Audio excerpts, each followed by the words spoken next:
الحمد لله رب العالمين الصلاة والسلام على خاتم النبيين وعلى آله وصحبه أجمعين أما بعد فأعوذ بالله من الشيطان الرجيم بسم الله الرحمن الرحيم قال الله تعالى في سورة هجر وما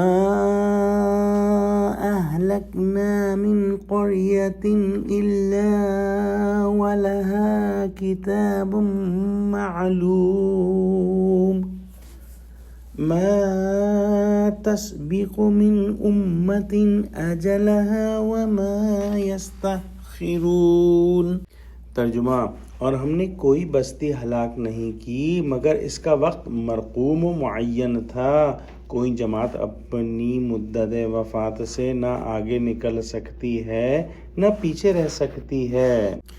یعنی جس قدر بستیاں اور قومیں پہلے ہلاک کی گئی ہیں، اللہ سبحانہ وتعالی کے علم میں ہر ایک کی ہلاکت کا ایک وقت معین تھا جس میں نہ بھول چوک ہو سکتی تھی اور نہ غفلت اور نہ خدا کا وعدہ ٹل سکتا تھا۔ جب کسی قوم کی میعاد پوری ہوئی اور تعذیب کا وقت آن پہنچا، ایک دم میں وہ قوم غارت کر دی گئی۔ موجودہ کفار بھی امحال و تاخیر عذاب پر مغرور نہ ہوں۔ جب ان کا وقت آئے گا خدائی سزا سے نہ بچ سکیں گے۔ جو تاخیر کی جا رہی ہے اس میں خدا کی بہت حکمتیں ہیں۔ مثلا ان میں سے بعض کا یا بعض کی اولاد کا ایمان لانا مقدر ہے۔ فوری عذاب کی صورت میں اس کے وقوع کی کوئی صورت نہیں۔ اس کے علاوہ جو بھی قومیں ہیں، ہر قوم کے عروج و زوال یا موت و حیات کی جو میعاد مقرر ہے وہ اس سے ایک سیکنڈ آگے پیچھے نہیں ہو سکتے۔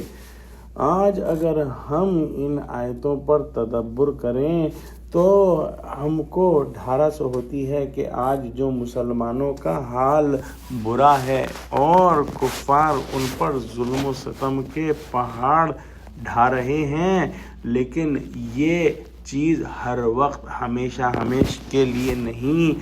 اللہ سبحانہ وتعالی آج کے کفار کو بھی مہلت دے رہے ہیں اور پچھلے کفار کو بھی مہلت دی گئی، لیکن جب ان کا وقت آ جائے گا تو پھر ایک سیکنڈ کی دیر نہیں ہوگی۔ ان کی ہلاکت کا وقت کب آئے گا اور کب مسلمانوں کو جو ہے ان سے نجات ملے گی، یہ صرف اللہ سبحانہ وتعالی ہی جانتے ہیں، اور اللہ سبحانہ وتعالی اپنی حکمت کے مطابق فیصلے کرتے ہیں۔ دعا کرتے ہیں کہ اللہ سبحانہ وتعالی ہم کو قرآن کا فہم عطا فرما، ہم کو سچوں سے جوڑے اور ہم کو صراط مستقیم پر قائم فرما دے، آمین۔ یا اللہ مسلمانوں کی مدد فرما، یا اللہ غزہ کے مسلمانوں کی مدد فرما، یا اللہ مسلمانوں کو متحد فرما، آمین۔ وآخر دعوانا الحمدللہ رب العالمین، والسلام علیکم ورحمۃ اللہ وبرکاتہ۔